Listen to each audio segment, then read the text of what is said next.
এ বেটা, এ কয়েকদিন হলে তো ভালোই প্রশ্নের উত্তর দিচ্ছ, আজকে কিছু প্রশ্ন করবো তো। হ্যাঁ আব্বা, করো প্রশ্ন।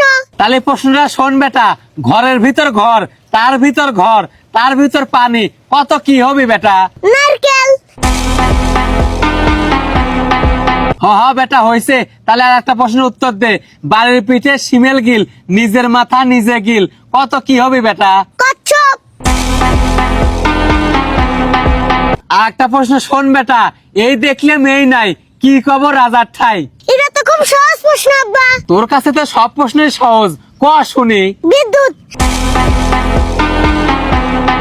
হ্যাঁ বেটা, হয়েছে। তাহলে আর একটা প্রশ্ন শোন। এমন বেটা বীর, রাজার পাতে বসে খায় ক্ষীর, কত বেটা কিডা? রাজার পাতে বসে খাই ক্ষীর, কিডা কিডা কিডা, মাছি। হ্যাঁ বেটা, হয়েছে। এতক্ষণ তো খুব সহজ সহজ প্রশ্ন করলাম, এবার একটু কঠিন প্রশ্ন করবো নে, পারবো না বেটা? হ্যাঁ আব্বা, পারবো না। আমি তোমার ছাড়াই পারবো না কে? কত বেটা এমন কোন জিনিস ভিজে বের পারি কিন্তু শুকোবার পারি না? জিবে। প্রশ্ন এটি শেষ করে দে বেটা, পারবো না প্রশ্ন করলি। প্রশ্নই করলাম না, উত্তর কিভাবে দেব? প্রশ্ন আগে করে দাও। কত বেটা, কোন মা মা লয়? কোন মা মালয়? চশমা।